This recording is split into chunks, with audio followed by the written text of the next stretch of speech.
finally got the long-awaited Spider-Man Across the Spider-Verse movie come out over the weekend. I was able to check it out. So let's go ahead and talk about it. So this was one of my most anticipated movies of the year. I was so excited for this movie, and finally being able to have it, it's been released. It's out now. Being able to check it out, I have some things to say about it. I was like the first movie was so good. I think the first movie was definitely so good, and a lot of people said how the first movie was the best Spider-Man movie, best comic book movie, and all that stuff. Um, like to me, Into the Spider Verse may not have necessarily been the best Spider Verse movie, but it's definitely up there for me when it comes to one of the best Spider Man movies. So I was definitely excited for this movie and seeing if they're able to make this movie as good, if not better, than the first original movie. So I was definitely excited for see what they were able to do with this movie. And I gotta say that I was surprised with this movie on finding out how long this movie actually was. Like I actually found out like a week before that it was actually 2 hours and 20 minutes long. And I was thinking, wow, that is a long movie. They're going to be doing something. There must be something about this movie they're doing. Because if you look at the first one, the first movie, Into Spider-Verse, clocks in at an hour and 40 minutes long. So this one is literally 40 minutes longer than the first original movie. So I was thinking, what are they going to do? There's got to be something big. They're going to be doing something with this movie. And then also too, if we think about it, this was actually a two-part story. Because if you remember that across before it was called Across the Spider-Verse, and the next part being called Beyond the Spider-Verse, it was literally called Across the Spider-Verse Part 1 and Across the Spider-Verse Part 2. So this is a beginning story, not story, but necessarily this is a part 1 of two parts of a movie. So going with that being said, with the whole runtime of 2 hours and 20 minutes long, I was definitely looking forward to see what they were able to do with this movie. And although it does have a long runtime, I did not feel that if like it did not feel long. It felt like it was really a long movie where it was dragging or anything like that, where they had a really good well set pace in this movie. It kept you engaged throughout the whole movie to where it's like you're really engaged, you're really watching it, and it's like it doesn't feel like it's a whole 2 hour plus kind of movie. And the way it just plays out with everything like that, and it just keeps you engaged throughout and all that, and just the way it ends too, like I said, with this being a part 1 of a two-part kind of movie, it felt so engaging watching this movie, and the way it just ends, it makes you want to.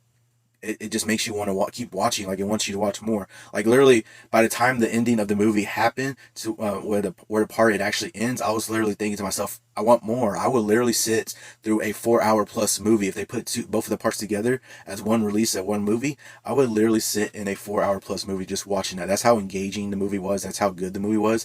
To where it's like by the time it ends, where it ends, it leaves you wanting more. It leaves you wanting to see the next part, seeing that what happens next, and it just goes to show like how good of a job they did with this movie. Like this movie is so great, and it does such amazing things with this movie, telling a great story, building upon the character of Miles Morales and other Spider people in the movie, and it just goes to show that just because a movie is animated just the way it is and all that, it still can be able to tell this story, tell a great story, and be able to give you entertainment, have fun watching it, and just overall just make you want to keep watching it and continue to watch it and make you want to watch the next continuation of it, the next part of it, and all that. So I really enjoyed this movie so much. Like it really is definitely going to be up there as one of the best Spider-Man movies. And it really just the way it's able to build upon the first movie, to where the first movie was a great story and building the origin story of Miles Morales, and just basically introducing us to the whole concept of other dimensions, under other universes, multiverses. Just introducing us to that concept of it, and then basically having the origin story of Miles Morales in the first one. This one's able to build upon that, continuing the story of Miles Morales, but also to diving into the multiverses of having all these other spider people, and knowing that there is other universes out there, there's other spider people out there, not just Miles, and just diving deep into that. And one of the things I like that they did with this movie was they really put Spider Gwen into the forefront. She like literally like the way this movie sets up. It's like it opens with her, and it's like giving sort of more background information on her, and the way the movie plays out, it actually puts her more at the forefront. Like with Miles having more screen time, of course, in this movie, but it definitely does put Gwen in the forefront, to where she's also like basically like a protagonist next to Miles. Also, like it's like it tells her story, to where it's like you see the decisions she makes, the outcomes, and different things that it sets up with her. That it really feels the way it feels like she's at the forefront. She feels like she's a major part of this story also. and just the way that the movie ends to where just the way the movie plays out to where it opens with her and it kind of ends with her. Just the way it does really goes to show that she is an important character in all this whole overarching story. And I like how they did that to where they pushed her character more fleshed out in this movie and able to do that. So like she definitely is a standout in this movie when it comes to all the other spider people that we see, and just the way it just ends. Like this one is definitely like I said, when you're going to watch this movie, if you haven't seen this movie yet, go watch it knowing that it is a part one of a two-part story, two-part movie. There's two different movies. This is part one. There's a part two coming out in another 9 or 10 months. They finally announced it that part two, Beyond the Spider-Verse, is going to be coming out in March of 2024. So I'm definitely excited for that. But if you haven't seen this movie yet, go watch it knowing that this is a part one of a two-part story.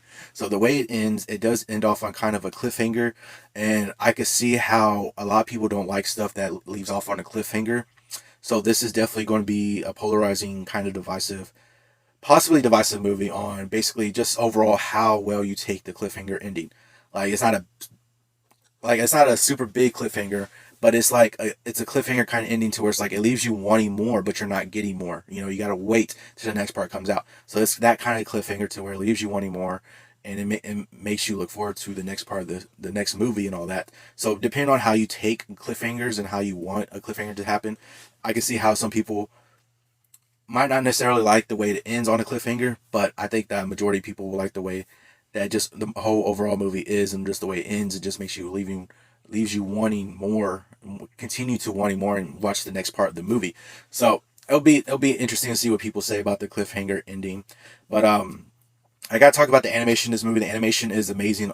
Like it was in the first movie. I think they do a lot of great things with this movie to where it really feels like it's a work of art, like it's a masterpiece. It's a work of art, like the way the animation, and it's just different animation styles in this movie. Like it's literally you see like a certain animation for like miles, and you see the way that it's like a comic book come to life, and just the way how they also too have the way that this different spider people are like different animations, like especially when it comes to like you have Miles Morales, where he's a certain animation. You have like Spider Punk, where he's like literally a different kind of animation. Like he literally looks different from other Spider people, and the other Spider people look different from other Spider people. So it's like literally different styles of animation all together in a scene, and just looks amazing. And looks like just it's like great to look at, and just the way it does different animation styles to where it's like just overall just the way that like there's different scenes in this movie to where it's like there might be a couple spider people or some people that are having a conversation with each other, but you see the spider people in the background and it's like faded almost to where it's like it centers around the attention of those people talking, but you still see the faded background of the different spider people. They're still within the scene, but like it points to the center of attention to the people who are having the conversation while the other people are in the background. And it really is a sight to look at with this certain animation. Like the animators, everybody who worked on animation in this movie outdid themselves with this one. Like just the way it really goes to show to like they put such care and into this movie when it comes to the animation. So where it's not anything like we've seen. Like if you compare this to like a Disney movie or a Pixar movie, they don't do animation like this. They do a straightforward animation. And I'm not bashing on their movies or anything like that because their animation looks so great and they have great animation in their movies, but it's a straightforward animation to where it's like not changing different styles within the movie itself. This one goes from one animation, goes to another animation, goes to a different other animation, and it's such a sight to look at that is literally like a work of art. It's like a masterpiece that you're looking at on screen, like a moving work of art, moving masterpiece going from scene to scene, and it really is an amazing sight to see in this movie, just like it was in the first one, to where it's like the comic book comes to life. Everything meshes together, whether it's different styles of animation, but it works within the movie, and it's like really just flows the way it just flows too, and just it's really a sight to see. It's a work of art, like I said. It's a work of art. It's really something to see, just magnificent, and watching it in the theaters, amazing, honestly. Um, but this movie does feature a lot of cameos in this movie. It was very hard to catch every single little um, Spider person cameo that they had in this movie, and with the animation style, and this is not nothing against the animation style, but like with the way the animation and styles are, it was hard to like kind of capture every single cameo. There's certain cameos they'll focus on, or Spider people they'll focus on, but like in the background it might be hard to like catch a cameo. So this is definitely a movie that needs to be viewed multiple times to catch every little kind of cameo, maybe every little Easter egg also. But I gotta say they have some cameos in here that are literally unexpected. I'm not going to talk about them or spoil them because just in case people haven't seen it yet. But they literally have some cameos where I was like, wow, they did that, or they brought this person, or it's like, wow, that was unexpected. I didn't even expect that. Like on a list of cameos that you can see in the Spider Man movie, it's like, oh, they brought that person. I didn't expect that, or they brought this back. That unlocks a memory or something like that. You know, just different cameos that you see in this movie. That's like, it's pretty awesome to see. Like I gotta say, it's pretty awesome to see when it comes to cameos in a movie. This one is definitely up there when it goes to like having special cameos and things like that. So it's like really cool to be able to see all those different cameos, the different Spider people from different universes and all that, and just pretty cool to see in that. I gotta say they have a great voice cast in here. Definitely great voice cast. Everybody just acts well off each other. The way the stories play out and acting well off each other is really done well in this movie. And I want to say with this movie, it really is a relatable kind of story. In a sense, it's a relatable kind of story to where it really is a callback to what Stan Lee said, to where Spider-Man is one of the most relatable superheroes out there. The way that they write Spider-Man in the comics is they make him human. They make him have his human problems, and you see it the way it is in the comics, to where he has human problems just like everybody else.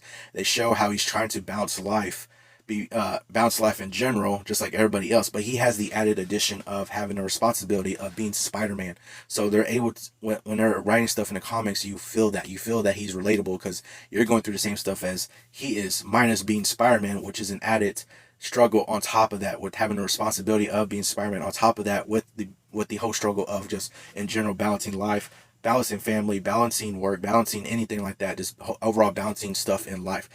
And I think they did a good job with telling a Spider-Man story in this movie, to where it gives you that relatable story, to where you see Miles Morales continuing on from Into the Spider-Verse, from his origin story, where he's been Spider-Man for more than a year now.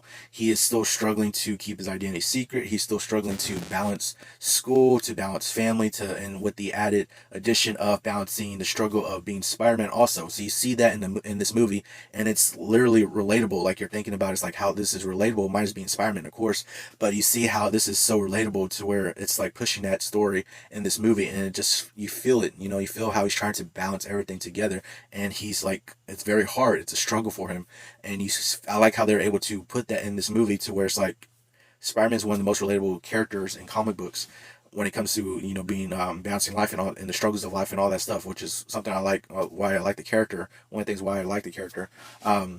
So it puts this in the movie, to where it's telling the story of that, where he's trying to balance everything. So they do a good job of doing that, and then having the connective tissue from the original Into the Spider-Verse movie, to where it's like setting up stuff for this movie against just the whole way the whole story plays out with multiverse, the villain of Spot, everything like that. It goes is a connective tissue from Into the Spider-Verse, from the first original movie into this one, so it all connects. The way they play the story out, it all connects. It gives reasons why certain stuff has happened. It gives you realizations of things that happen, and you know, the outcome, the consequences, and things like that from the first movie into this movie. So I like how they're able to do that and basically continue that story on, you know, with the outcomes, the consequences, everything like that put together.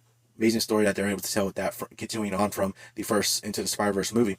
So I really like how they're able to do that, and I think there's a lot of great things. And the one thing that this movie does, it's great at kind of juggling plot lines. There's certain plot lines that this movie has, to where the way it juggles them is actually done really well in this movie. You know, you have the main villain, well, basically sort of the main villain of Spot in this movie, to where Miles Morales is taking on Spot. Stuff happens in the movie. Don't want to spoil too much, but stuff happens in the movie. Spot is one thread, one plot line that Miles Morales is taking on. But there's also the other plot line, the other thread that's taken on, where it's like he's discovering the multiverse. He discovers there's other Spider people out there. There's the Spider Squad that's ran by Spider-Man 2099, Miguel O'Hara. And the way that Miguel O'Hara is not necessarily a villain, but he plays a antagonistic role in this movie, to where he's not a villain or anything like that, but he is an antagonist. Plays out the way he plays out. He is a antagonist to Miles Morales later on into this movie. So you have the plot line, one thread going here, one thread going here, but the way that they sort of mash together but are kind of separate also at the same time, and the way it juggles it well in this movie to where it's actually done pretty good, tight knit kind of story where it's juggling both of those multiple thread lines pretty well.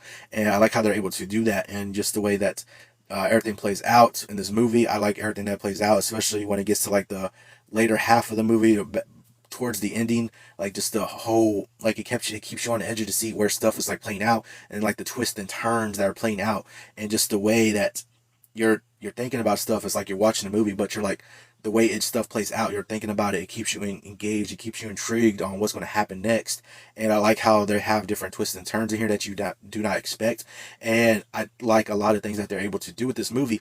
And like I said, the ending, when it comes to the ending, how it leaves off on a sort of cliffhanger, it just leaves you wanting more in this movie. It leaves you just wanting to see the next part. Like I literally, whenever the movie finished and the way it finished, I was left like, wow, I want to keep watching. Let me just watch the next part of the movie. I just want to see it already and stuff. And but we have to wait another 9-10 months away. But the way it just plays out, where it keeps you engaged, it keeps you intrigued, in the way it plays out to the end, to where it's like it leaves you wanting more, leaves you wanting to see the next movie, leaves you wanting to see the next part. And it's like literally made me think, it's like, if they put this movie together, like if they made both parts of them together and it came out to like a 4 hour plus movie, I would literally sit there and watch it. Like it's like that, like if we had like a small intermission in between, but like if we had it like all together as one movie where it's a 4 hour plus movie, I would watch that. I would definitely watch that. And that's probably what I would do, honestly, when the next one comes out. Just watch it all together. Like the way it just plays out, it's like amazing, honestly. I like the way it plays out, and they're just able to give us this movie that's honestly amazing